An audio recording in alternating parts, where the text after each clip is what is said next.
को लाइव जो चल रहा था रोके थे। एक बड़ी अच्छी थीम है जिनको मैं यहाँ जानकारी देना चाहता हूँ। तो जैसा कि आप जानते हैं कि महाजन पद 16 थे और 16 महाजन पद में सबसे पहले बृहद्रथ वंश था। बृहद्रथ वंश के बाद हर्यक वंश हुआ और हर्यक वंश में कई प्रतापी शासक हुए, जिसमें बिंबिसार भी थे, अजातशत्रु भी थे, उदयन भी थे। लेकिन इसके बाद उदयन की जब हत्या करवा दिया था अवंती नरेश चंड प्रद्योत के उत्तराधिकारियों ने, तो एक बहुत बड़ा परिवर्तन आया। यानी कहीं के राजा की यदि आप हत्या करवा देते हो तो निश्चित ही दूसरे राज्य में खलबली मच जाती है, अथवा जिस राज्य के राजा की हत्या होती है खलबली मच जाती है और समस्त प्रजा उससे अपमानित मानने लगती है। अगर क्रांति से राजा का नुकसान हो तो निश्चित ही रूप से वो प्रजा समझती है कि हम लोग योग्य हैं, लेकिन उस राजा का अंत यदि दूसरे राज्य के किसी भी कारण से हो जाता है तो समस्त जनता उस राज्य के साथ जुड़ जाती है। यहाँ यही हुआ। और उसके बाद इसका जो सेनापति शिशुनाग था, शिशुनाग ने सत्ता अपने हाथों में ले लिया। और जब शिशुनाग सत्ता अपने हाथों में ले लिया तो ऐसी स्थिति में एक बहुत बड़ा परिवर्तन दिखा। परिवर्तन यह था कि शिशुनाग ने जानबूझकर राजधानी परिवर्तन कर दिया और जो राजधानी गिरिब्रज आ गई थी उस राजधानी को लेकर वह वैशाली यानी लिच्छवी चला गया और लिच्छवी से सत्ता चलाने लगा। अब ध्यान रखेंगे जो राजगीर राजधानी थी वो पर्वतीय दुर्ग था। वहां पर महागोविंद नामक वास्तुकार उसको पूरी तरह सुरक्षित बना दिया था। लेकिन उदयन जब यहाँ पाटलिपुत्र राजधानी लेकर मगध का चला गया तो पूरी तरह सुरक्षित नहीं रहा। पूरी तरह सुरक्षा न रहने के पीछे जो कारण था वह था कि गंगा नदी का आना। अब गंगा नदी से नदी मार्ग से होकर दुश्मन की सेना उधर बंगाल से भी आ सकती थी और दूसरी चीज थी कि इधर जो है उत्तर प्रदेश से भी आ सकती थी। उधर अवंती नरेश जो चंड प्रद्योत था उसके उत्तराधिकारी क्षिप्रा नदी से होकर और फिर आगे चंबल नदी में, अब चंबल नदी से होकर फिर जमुना नदी में चले गए और जमुना नदी से इलाहाबाद होते हुए वे गंगा नदी में प्रवेश कर गए। जब गंगा नदी में वे प्रवेश कर गए तो वैसी स्थिति में थोड़ा पैराडाइएगा, वैसी स्थिति में धीरे धीरे वो अपनी सेना लेकर गोपनीय तरीके से पहुंच गए पाटलिपुत्र और एक जैन सभा में उदयन जो है बैठा हुआ था। उसी समय में उसको जो है धोखे से हत्या कर दिया गया, उसके पेट में चक्कू डाल दिया गया। इस चीज को वो समझ गया तो निश्चित रूप से समझा कि अब हम अपनी यहां से हटा ले, क्योंकि अगर पाटलिपुत्र सुरक्षित होता तो वहां पर किसी राजा की हत्या नहीं होती। एक ध्यान रखिएगा कि दिल्ली जो है बहुत सुरक्षित है, इसीलिए वहां सारे देश के एम्बेसडर रहते हैं, सारे मंत्री रहते हैं और बहुत सारे विधायक भी अपने आवास दिल्ली में बना लिए हैं जो अलग अलग राज्य के और समस्त केंद्रीय मंत्री बनते हैं। अब श्रीमती इंदिरा गांधी की हत्या के पीछे एकमात्र दोष था थोड़ा सेंटिमेंटल और उनके अंगरक्षकों की भावनाओं के अध्ययन करने वाले लोग नहीं रहे। लेकिन वही जो आपके राजीव गांधी की हत्या हुई उससे निश्चित ही ये माना जाएगा कि वहां पर जो है सुरक्षा की भावना दक्षिण भारत में कम है। अगर सुरक्षा की भावना जनता के बीच होती तो नालनी राजीव गांधी की हत्या नहीं कर पाती। तो ये देखा जाता है यहाँ जो बिहार की भूमि है यहाँ पर सुरक्षा की भावना बहुत कम है।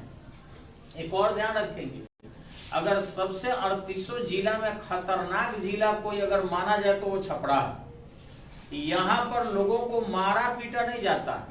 आप गांव में जाके देख लेना, इसी छपरा जिला में गांव में जाके देखना, झगड़ा में केवल ये लोग कहते हैं उसको 2 लाठी देंगे, उसको 2 पैना देंगे, उसको 25 जूते मारेंगे, बस यही उन लोगों के खीस का सबसे बड़ा दंड होता है। लेकिन छपरा में अगर थोड़ी सी बदकाई होती है तो उसको 2 छुरी देंगे, उसको गोली मार देंगे।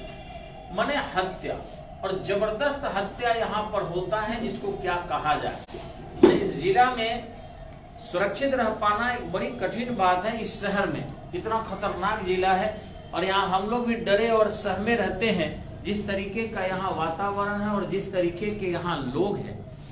तो इसी ढंग से पाटलिपुत्र जो था इसी तरीके के हो चुका था। अब हुआ क्या कि वहां से राजधानी वो लेकर लिच्छवी चला गया और सेना को जो है प्रशिक्षण देना शुरू किया जल सैनिक के रूप में। अब जब जल का प्रशिक्षण दिया और जल सेना का गठन किया तो वैसी स्थिति में एक बृहद सेना वो लेकर आक्रमण कर दिया अवंती पर। वह इसी लिच्छवी से यानी वैशाली से होकर धीरे से आगे बढ़ा और बढ़ते हुए वह पहुंच जाता है बनारस, और बनारस से निकल जाता है वो इलाहाबाद, जिसको आज प्रयाग करते हैं। प्रयाग पहुंचने के बाद वो करता क्या है कि वहां से सेना लेकर जमुना नदी में, और जमुना नदी से फिर सेना निकल लेकर चला जाता है क्षिप्रा नदी में, और वहां उज्जैन पर हमला करके जो 100 वर्षों से दोनों के बीच, अवंती और मगध के बीच प्रतिस्पर्धा हो रही थी, उस प्रतिस्पर्धा को वह बिल्कुल समाप्त करता है, अवंती को जीत लेता है और मिला लेता है। लेकिन एक चीज जो मैं यहाँ बताना चाह रहा हूं कि ये तो रही साम्राज्य विस्तार, लेकिन केवल साम्राज्य का विस्तार हो जाए, घर में अगर धन आ जाए, पैसे आ जाए, और उस पैसे का सही सदुपयोग आप नहीं करते हो, तो वही पैसा आपके लिए बोझ बन जाता है और उस पैसे से आपको नुकसान होना शुरू हो जाता है। हमेशा ही ध्यान रखना कि कोई भी चीज, कोई भी अगर ज्ञान भी तुम्हारे पास आ गया और ज्ञान को सही दिशा नहीं दे पाते हो, तो वह ज्ञान ही तुम्हारे लिए बोझ बन जाएगा। धन भी तुम्हारे पास अगर आ जाए और धन की भी दिशा नहीं देते हो, तो बोझ बन जाएगा और तुम्हारा नुकसान करेगा। ठीक इसी ढंग से अगर पद भी आ जाए और पद की भी दिशा तुम अच्छे ढंग से नहीं दे पाते हो, तो वह पद भी तुम्हारे को बर्बाद करके रख देगा। जैसा कि तुम देखना यहाँ पर, ये जो थे महापद्म नंदा ने नंद वंश की नींव डाला था, और इसमें एक ये नाई जाति का था धनानंद। इसकी एक माँ थी, और माँ जो थी ये महापद्म नंदा से जो है किसी तरीके से अनैतिक रूप से कुछ संतान को उत्पन्न की थी। कुछ लोग कहते नहीं, आरोप लगाई थी। एक दिन की बात है कि ये अपने पुत्र को उत्तराधिकारी बनाना चाह रहे थे। इनके 9 पुत्र थे, 9 नंद कहे गए हैं। लेकिन इसमें जो है धनानंद की माँ जो है बहुत दूर थी, और ये धनानंद के भी पुत्र हो चुके थे। उन लोगों से षड्यंत्र करके राज तिलक के एक दिन पहले, जैसे नेपाल राजशाही कांड हुआ है, आप लोग सुने होंगे 2001 में, कि पूरे नेपाल के राजशाही परिवार को लोगों ने भून कर रख दिया, और उसके बाद उनको भी मार डाला, और ये अफवाह फैला दी गई कि राजकुमार स्वयं सबको मार डाले हैं और खुद को भी मार लिए हैं। पूरे 6 घंटा तक गोलियां चलती है और एक भी अंगरक्षक नहीं मारे जाते हैं नेपाल के राज परिवार में, राजशाही में 6 घंटे तक। और कोई भी व्यक्ति अगर इस प्रकार की दुर्घटना करता है, तो आधे 1 घंटा में अगर वो ट्रेंड नहीं है, तो उसका मन टूट जाता है और उसके बाद वो हत्या नहीं कर सकता है। नुकसान के बाद, एक क्षति करने के बाद उसके दर्द से किसी भी हृदय पिघल जाते हैं, तो वो पूरे परिवार को घूम घूम कर दरबार में कैसे मार सकता था? ये संभव नहीं है। तो ये सब चीन का षड्यंत्र था, और बड़े पैमाने पर राजशाही को समाप्त करके आज चीन को सबसे महंगा कंट्री बना दिया गया। न तो नेपाल में राजा टैक्स नहीं लेता था, जिस कारण विश्व का सबसे सस्ता देश था। विशाल विशाल चाहिए। पहले राजा था कि अपनी एक कोठी बना लिया तो बेटा भी उसी में रहेगा, पोता भी उसी में रहेगा, दूसरे हवेली की जरूरत नहीं है। अब तो नए विधायक जितना आएंगे, नए एमपी जितना आएंगे, उस सबको वैसे ही राजशाही चाहिए। फिर हार गए, दूसरा आया, वैसे ही राजशाही चाहिए। तो इस ढंग से इंडिया में भी आपको बता दें कि 578 के आसपास जो है, सॉरी 778, 545 देखा जाए, और 245 तो कितना हो गया? 45 कितना हो जाएगा? 90।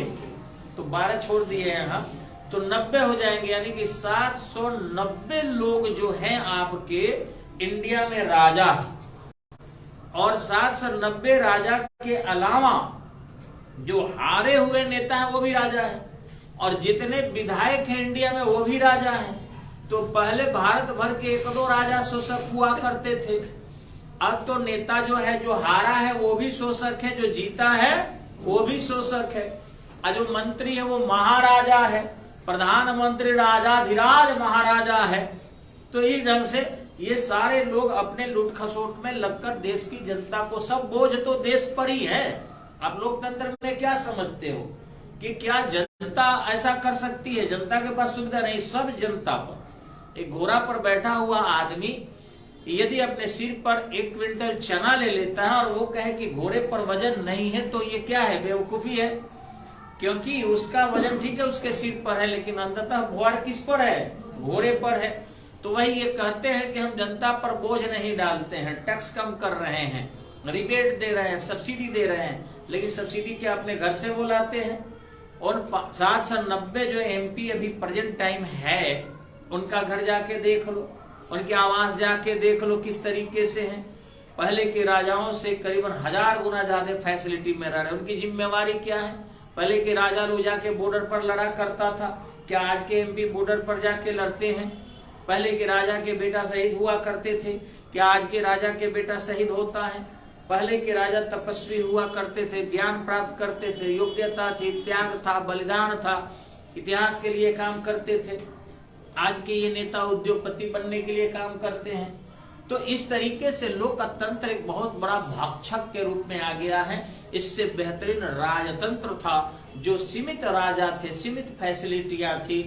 लोकतंत्र का विरोधी मैं नहीं, लेकिन निश्चित ही लोकतंत्र की जो भारत में वर्तमान दशा दुर्दशा है, इसको देखकर लग रहा है कि जनता त्राहिमाम से ही गुजरती रहेगी और इनके सिर पर बैठे हुए ये आर्टिफिशियल राजा ये निश्चित ही इनका शोषण करते रहेंगे। ऐसा ही शोषण किया था आपका ये धनानंद। धनानंद जो था, इन्होंने मदिरा, ध्यान रखेंगे मदिरा यहां ला देते हैं, तो इसके समय में देखा गया है कि सबसे ज्यादा मदिरा महिला, इन दो को छूट दे दी गई थी। हर जगह मदिरालय और हर जगह वेश्यालय बन रहे थे। आज भी यही है। इतना परिवर्तन हुआ है कि मदिरा पर प्रतिबंध लगाकर घर घर जेब जेब मदिरालय हो गया है। एकदम लड़के घूम के इशारा कर रहे हैं, चाहिए। छोटे छोटे बच्चे 8 साल का 9 साल का आराम से स्वेटर से निकाल कर इसे पाउच धरा दे रहे हैं। गजब से स्थिति है। जेने देख लीजिए, पहले शराब के दुकान कहीं कहीं टेंडर हुआ करता था, अब तो घर घर एकदम दारू है, हर दुकान पर मिल रहा, हर जगह मिल रहा।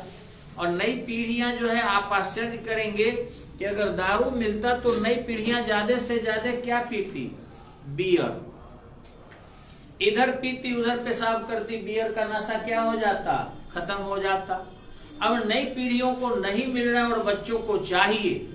जब तक उनको पूर्णतः एजुकेटेड नहीं कर देते हो या उनको अन्य विकल्प नहीं दे देते हो जिससे उनको मनोरंजन हो सके, इंटरटेनमेंट हो सके, स्टेडियम नहीं बना देते हो या फिर बड़े पैमाने पर खेल के आयोजन नहीं करते हो, फिर इसी ढंग से बहुत ज्यादा उनके मनोरंजन के लिए अन्य ओकेजन नहीं करते हो, तो बच्चे तो कहीं लगातार पढ़ के रह सकता है कोई बच्चा, और मोबाइल पर कितना देर तक वो रहेगा, वो भी बिगड़ने का चांस है।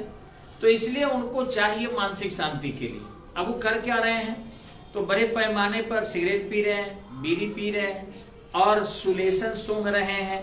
इसी ढंग से वो दारू की लत भी उनको लग रहा है, चरस पी रहे हैं, हीरोइन उनको हो रहा है, कोकीन पी रहे हैं, बहुत सारी चीजें हैं उनके पास, यानी ब्राउन शुगर तक उपस्थित हो रहा है नए बच्चों को। स्कूल जा रहे हैं, उनको अवेलेबल हो जा रहा है।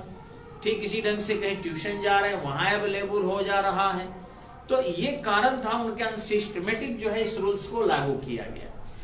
और महिलाएं जो है निश्चित रूप से ऑर्केस्ट्रा को जागरण के नाम पर परमिशन देकर, बिहार में क्या हो रहा है देख रहे हैं आप, कि छोटे छोटे बच्चे को पापा नचवा के और पापा भी खुश हो रहे हैं और ताली बजा रहे हैं। वो बच्चा उतना बचपन से उस ऑर्केस्ट्रा वाली के साथ नाचते नाचते बड़ा होकर क्या करेगा समझ सकते हैं। तो इस तरीके से ये वर्तमान में धनानंद वाला राज्य आ गया है। अब रहा कि इसमें बड़ी दिमाग लगाकर लोगों ने इस विहार को अव्यवस्थित किया है। उसमें देखे होंगे आप, नीतीश जी सबसे चालाक आदमी है। कभी वो जुड़ जा रहे हैं भारतीय जनता पार्टी से, कभी यादव यानी कि आरजेडी से, अब कहीं मान लीजिए तथाकथित स्वर्णों से और तथाकथित मजबूत तथाकथित पिछड़ी जातियों से, तो दोनों से जुड़ कर और कर क्या रहे हैं आप? अन्य लोगों के राजनीति करने के नाम पर दोहन कर रहे हैं। केवल पोषण उनका और उनके लोगों का हो रहा। आज पटना में जाकर देख लीजिए 30% उनके लोग जो है अपना आवास बना चुका है। जो उनके क्षेत्र के हैं पूरी तरह कब्जा हो चुका है। प्रशासन के ऊंचे पद से लेकर हर प्रशासन के गली गलियारे में तक उनके विस्तार हो रहे हैं।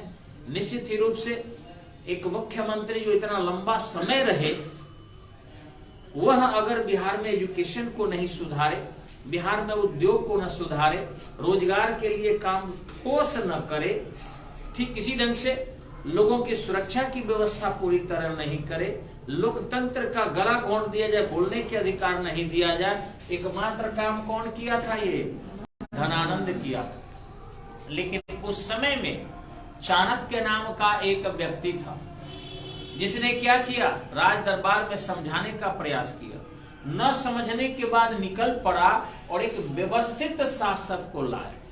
वो चाहता तो चंद्रगुप्त मौर्य को सेना एकत्रित करके सीधे डाल देता, लेकिन उसे भय था कि जब भी किसी अयोग्य व्यक्ति को शक्ति मिलती है, वह अपने यो अयोग्यता को गति देता है। एक अगर सांप को बहुत दूध पिला दोगे, दूध तो पीता नहीं है ऐसे वो, लेकिन मैं बताऊं ऐसे कि अगर सांप को बहुत दूध पिला दोगे तो क्या करेगा? वो डसेगा। अगर शेर को बहुत ताकतवर बना दोगे तो वह नरसंहार ही करेगा। लेकिन वही अगर फूल का बाग लगा दोगे या प्रशिक्षित अगर शेर को अगर तुम रख दो तो वो नुकसान नहीं करेगा। सर्कस का शेर नुकसान कम करता है, ज्यादा नहीं करता। तो यही काम किया था चाणक्य ने।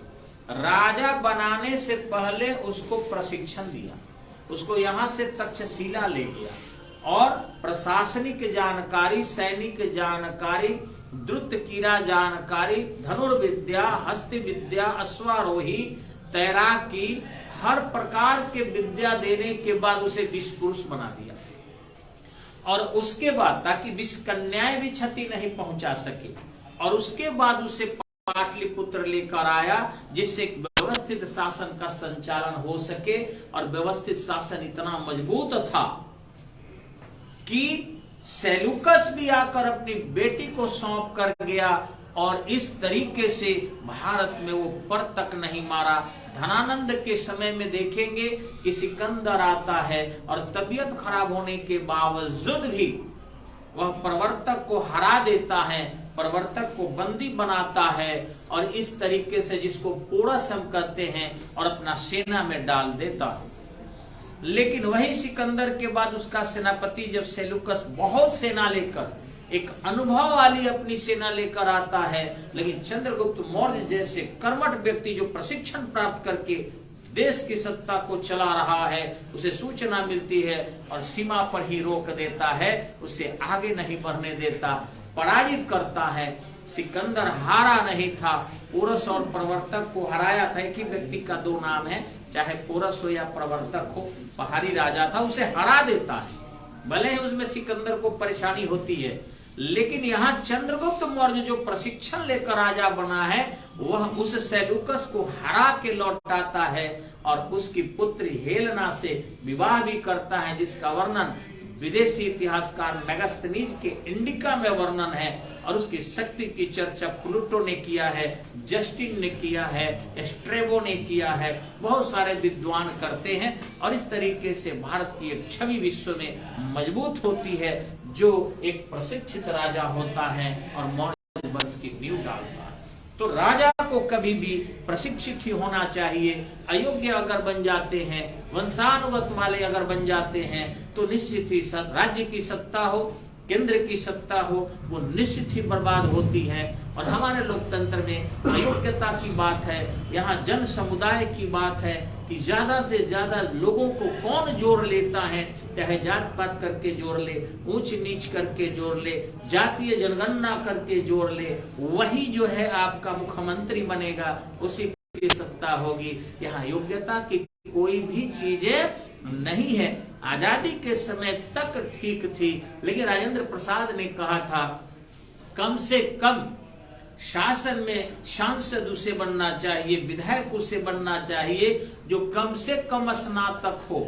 अब बताइए कि 1948 टू 1950 के बीच राजेंद्र प्रसाद लड़ते रहे, आज वो रहते तो कहते कम से कम पीएचडी हो, तब उसे सत्ता देना चाहिए, तब उसे विधायक मंत्री बनाना चाहिए, प्रधानमंत्री मुख्यमंत्री बनाना चाहिए। ये 8वां 9वां के लोग जब जाएंगे तो ये सत्ता के जो चतुराई है, जिस लिए सत्ता चलती है, उसके लिए काम नहीं करेंगे, ये पर्सनल के लिए करेंगे, अपना माल बनाएंगे और राजा से भी ज्यादा शोषक बनकर इस प्रजा को बर्बाद करेंगे और प्राकृतिक संकट इस कारण से आती रहेगी। अभी जैसा कि देख रहे हैं कि 5 महीने से वर्षा नहीं हुआ है, सिंचाई के लिए कोई काम कर रहा है? इस बिहार में जितने गेहूं बोले हैं किसान या सरसों बोए हैं, वो पंपिंग सेट से पानी दे रहे हैं। काश अगर सिंचाई का प्रबंध हुआ रहता तो निश्चित ही रूप से फसल अच्छे खासे होते, लेकिन प्रबंध नहीं हुआ है, इसके लिए कोई कदम उठाया। इंतजार में है लोग कि कोरोना का फिर हवा फैले और फिर हम माल को नोचे, फंड खोले और प्रजा को एक बार और झकझोर कर गरीबी की झोंक दे। यानी यह धनानंद और मौर्य के सत्ता के बीच की अगर बातों को समझ जाएंगे तो भारत आज भी तरक्की कर जाएगा। आइए नोट करते हैं, ठीक है।